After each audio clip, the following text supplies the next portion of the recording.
মুসলিম ধর্মের কেউ যদি কোন হিন্দু কুলঙ্গার কথা বলে। হরিহরপাড়া বিধানসভার অন্তর্গত রুকুনপুর স্কুল মোড় সংলগ্ন এলাকায় আজ অনুষ্ঠিত হলো ইন্ডিয়ান সেকুলার ফ্রন্ট আইএসএফ এর অধিকার সমাবেশ।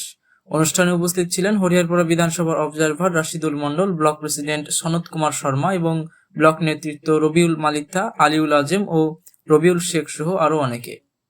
এদিনের অনুষ্ঠানে প্রায় 400 নতুন কর্মী আইএসএফ এ যোগদান করে বলে জানা যায়।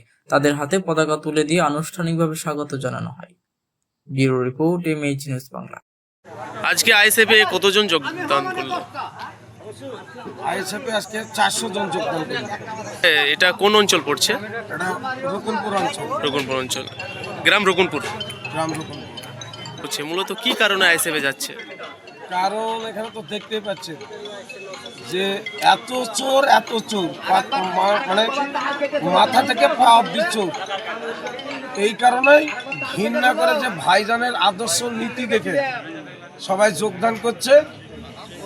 শুধু রকুনপুর অঞ্চল নয়, আমি 2 মাস আগে দিল্লিতে গিয়েছিলাম।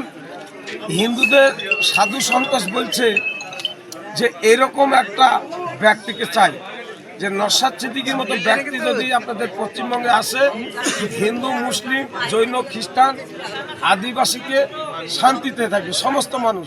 তাই আপনাদেরকে এই চোরকে সরিয়ে ভাইজানকে আনতে হবে। যারা যোগদান করলো তাদেরকে কি বার্তা দিতে চান? আমরা একই বার্তা দিতে চাই, আজকে পশ্চিমবাংলা সরকার যেভাবে দুর্নীতি করছে, এই যে এসআই চালু করবো না বলে, এসআই চালু করতে দেবো না বলে, তারপরেও 221 কোটি টাকা নিয়োগ করেছে এবং 90,000 অফিসার নিয়োগ করেছে। এই মমতা সরকার সরকার চালাচ্ছে না, সরকার চালাচ্ছে। মানুষ আজকে বুঝতে পেরেছে, তাই আজকে দলে দলে আমাদের ইন্ডিয়ান সেকুলার ফ্রন্টে আসছে এবং নওশাদ সিদ্দিকীর যে আদর্শ, সেই আদর্শ দেখে আজকে দলে দলে আমাদের ইন্ডিয়ান সেকুলার ফ্রন্টে আসছে। আপনারা মূলত আজ কতজন যোগদান করলেন আইএসএফ এ? 400 জন। আপনারা কোন দল থেকে যোগদান করলেন? টিএমসি থেকে। কার হাত ধরে?